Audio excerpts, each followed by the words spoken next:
college professors, who was your dumbest student? I once got an exam essay that mentioned how much Mandela hated the Jews. After scratching my head for a bit and wondering if I'd missed some obvious signs of his anti-Semitism, I realized she meant Mengele, as in Joseph Mengele, the Nazi angel of death. Hard to think of a worse person she could have confused him for. In the final year of high school, I had to intervene during a practical exam when a student attempted to heat a plastic petri dish of water using the blue flame of a Bunsen burner. That student is a PE teacher now.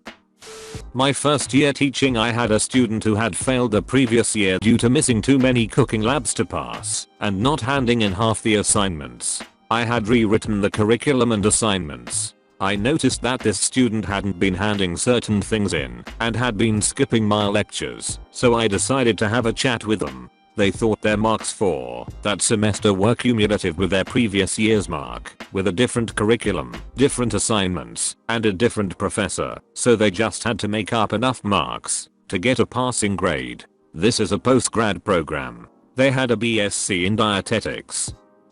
Not a professor, but an undergrad. I had a sociology course where we had to do a group presentation about different types of family structures. We divided the work by tasking each group member with creating a slide on a subtopic for our PowerPoint. When it came time to practice, I had everyone send me their slides so I could put it together into one file. I noticed right away that something was off when a group member's slide had gems like "Women's suffrage has destroyed the American family structure," and "Feminism has turned women away from their naturally obedient nature." WTF. I asked to meet with the group member about why the hell his slide was a misogynistic rant, especially for a joint presentation in a group of 4 women at a pretty liberal school. Even if he believed this bullshit, there's no way he thought it wouldn't backfire in a presentation in front of the whole class. Well, I met with him, and he sheepishly admitted that he had just googled American family structure and copy and pasted from the first website he saw. He didn't realize it was offensive. He hadn't read anything on the slide that he had just sent to the group to present. I didn't believe him at first, but I found the website that he used, and he quite literally just copied from some random angry incel's personal website. It was a group grade, so I just ended up doing his slides for him. He read what I gave him verbatim, and we got an A. I took the grade and was relieved to never work with him again. I taught English as a second language at a community college for a decade. My colleagues and I were pretty tough on the academics, but it paid off when our students started regular classes. Often I ran into my former students around campus and asked them how things were going.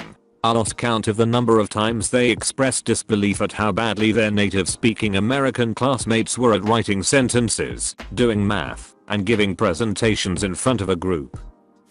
I teach at a community college that doesn't actually require a high school diploma to attend, so I've seen a lot. Mostly it's native English speakers who are virtually illiterate, no abstract or critical thinking skills at all. One wrote a paper about the causes of the Salem witch trials. She sided with the accusers because she'd seen some stuff, clearly not understanding the assignment. Another insisted I approve every word he wrote to make sure he was doing it right, when in reality he was wanting me to feed him answers, since he didn't do the reading. Yet another wrote in a discussion board about Lord of the Flies. I like how they saved all the flies. That was my favorite part. If you've read the book, you can guess the look on my face. Not professor, so delete if this violates, but I was a teaching assistant for a biology course. We were learning about this species of animal, lake mollusk, I think, that could kind of choose how and when it wanted to lay eggs so that its young had the best chance of survival. Anyways, overheard this girl talking to her lab mate in lab about how her boyfriend may have gotten someone pregnant. She and this boy had been together, according to her, for a little over a year, and, hopefully, we all know that it takes about 8 to 9 months to make a baby from the time of conception. So, the girl's lab mate asked if she was going to break up with him since he cheated on her. This girl looks her straight in the face, no joke, and said he didn't cheat on me. Her lab mate was taken aback, but asked if maybe she had misheard. Nope. Long story short, this girl thought that humans could choose when to begin the moment of conception, and her boyfriend had told her that the baby hadn't been processed until after they'd gotten together, and that he'd slept with this other girl over a year and a half ago. She genuinely believed this story, using what we had learned in class about the mollusks as proof. I knew her as an acquaintance outside of this class too, and last I heard, she was still with this guy, and yes, the baby is his. I worked at my university writing center and saw a lot of really terrible writing. So many poorly written essays. I really don't know how you can graduate from high school without at least being able to perform simple tasks like point to your thesis statement. The whole point of a writing center was to teach students to correct their own work, but there was a direct correlation between how awful a paper was and how likely the student was to throw it at you and say, "I'm going to go have lunch.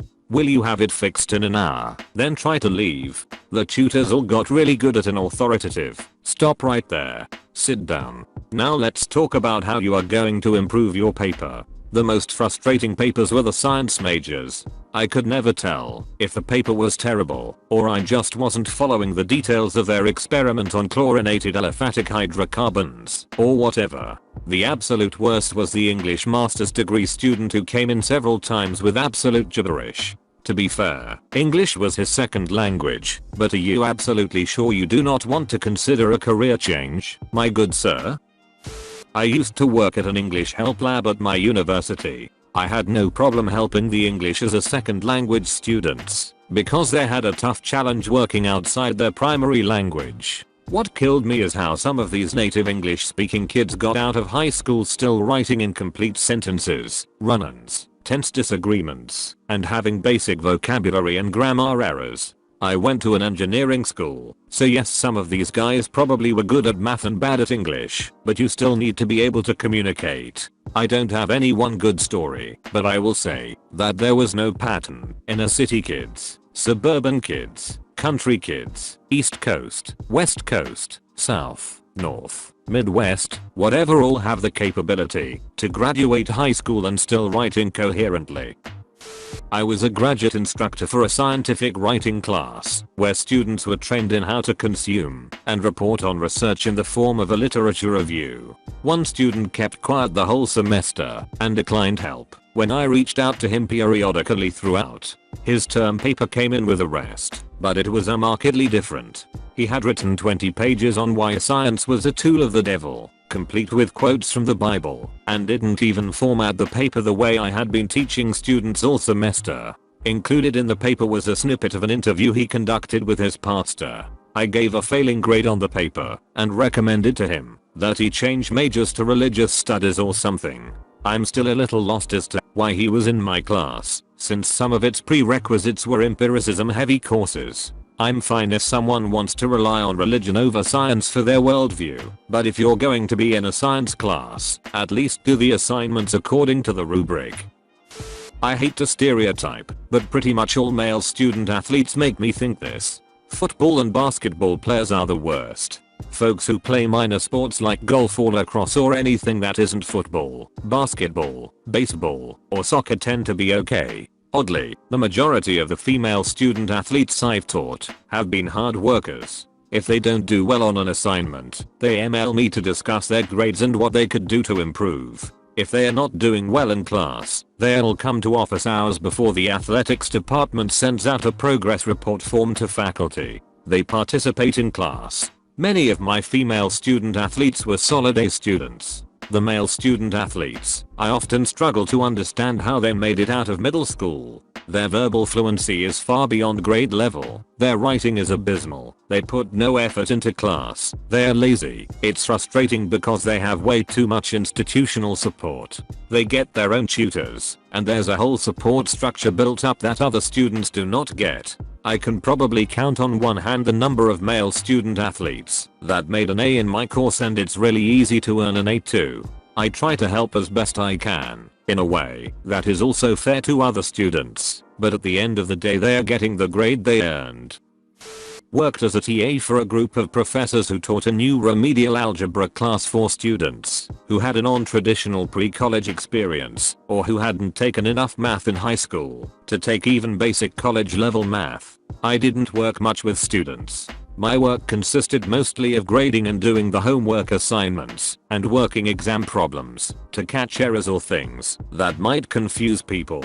An early section on exponents really tripped up one student. When a professor saw his grade, he instructed me to meet with the student to try to help get him on course. Upon reviewing his exam, I realized he had problems with negative numbers. I quickly sketched up a lesson about how exponents worked with negative numbers, but I was floored when his first question was, what are negative numbers?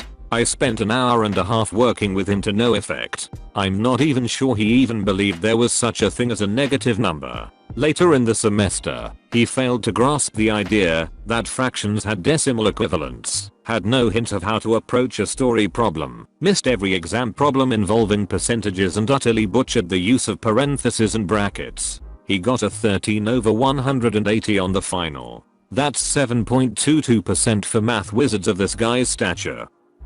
I was a lecturer at a prestigious R1 state university. Some of my students were excellent, most average, and a few were barely literate. One particularly heartbreaking example comes to mind. I had a football player in class, and he could barely write on the sentence level. I think he had just never been expected to learn how to write since he was an athlete. When he failed his first paper, he came to me and asked how to improve. We agreed that he'd come to my office hours, and we would work through the process of writing a research paper together. Y'all, this kid worked so hard. Every week he'd show up, and we'd talk about how to write an intro paragraph, or how to build evidence in the body of a paper, etc. He wasn't going to get an A in my class or anything, but he was definitely on track for a C-, with a little extra recognition for how hard he worked all semester. When he turned in his final paper, he had significantly improved over his previous paper. I pulled him aside and asked him about his process this time around. With absolutely no guile, he told me that he told his brother what he wanted to say, and his brother wrote it down for him. I was bound by the honors council and a sense of duty to my other students to do what I saw as the ethical thing, which was to fail him, but I do think about him sometimes, and that was 20 years ago. He tripped at the very last step. Here's a bit of a role reversal. I'm not a professor, but a student, and the professor was the one that made me question a few things. Looking back, he may have just had a brain fart, as he was very intelligent math-wise, and will remain one of my favorite professors. One day in his Calculus 1 class, someone asked him a question regarding a homework problem, and he decided to draw an example on the whiteboard. His example had to deal with the angles of light that affect the length of a shadow cast by a pole. It was a nice diagram, except for one thing.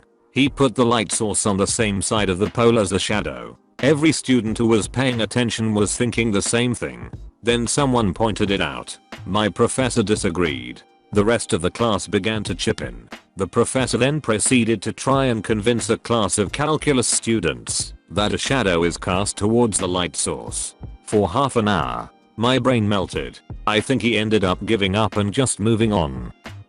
One time we had an indigenous guest speaker give a lecture about misrepresentation of First Nations culture in media at my art university. During the Q&A, a student meant to ask the question, how do you feel about cultural appropriation of imagery from your culture by corporations?